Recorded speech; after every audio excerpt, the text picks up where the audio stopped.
আজকে সন্ধ্যার স্পেশাল খাওয়া-দাওয়া ছিল নিহারি আর নান রুটি। হঠাৎ করে মনে হলো নিহারি আর নান রুটি খেতে। তো দেরি না করে বিফ পায়া রান্না করে ফেললাম।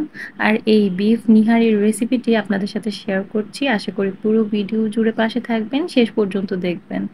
তো এর জন্য তো নিহারি নামিয়ে নিয়েছি। এবার হচ্ছে মসলা এড করার পালা। আর আমি এই হাড়গুলাতে মাংস কিছু রেখেছি ইচ্ছে করে। এটাতে কিন্তু টেস্ট হয় খেতে অনেক। তো এবার দিয়ে দিচ্ছি হচ্ছে বাটা মসলা। ১ম এই রসুন বাটা দিয়ে দিলাম। যেহেতু পরিমাণ বেশি, মসলাটাও বেশি দিচ্ছি। আদা বাটা, লবণ দিয়ে দিলাম পরিমাণ মতো।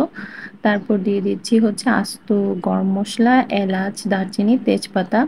তারপর একে যাচ্ছে হলুদ, মরিচের গুঁড়া। তারপর দিয়ে দিচ্ছি হচ্ছে গরুর মাংসের মসলা রাঁধুনি। আর দিয়ে দিলাম ধনিয়া গুঁড়া। তারপর পরিমাণ মতো তেল দিয়ে দিলাম। আর কিছু পেঁয়াজ কুচি। পেঁয়াজ কুচির পরিমাণটা একটু বেশি দিয়েছি। তারপর হচ্ছে পানি দিয়ে দিব পরিমাণ মতো।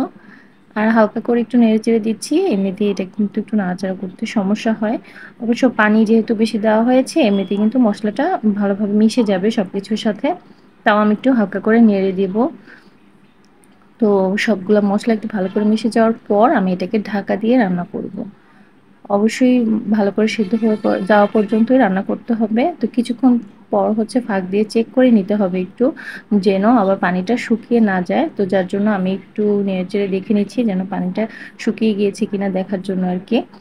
তো এবার আবার নেড়েচেড়ে একটু পানিটা বাড়িয়ে আবার কিছুক্ষণ কুক করার জন্য রেখে দেব। আর এবার ফাইনালি ঢাকনা তুলে চেক করে নিচ্ছি।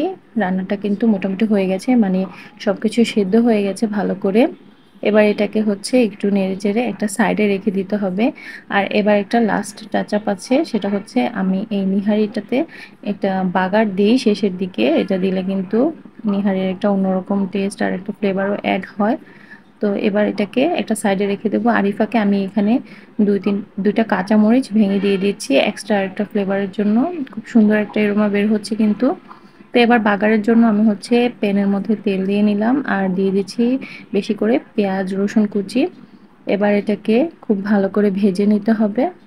যেভাবে আমরা সবকিছু বাগার দিই, এইভাবে এখানে আর অন্য কিছু এড করা লাগবে না। শুধুমাত্র গোল্ডেন ব্রাউন করে পেঁয়াজ, রসুনটা ভেজে নিলেই হবে।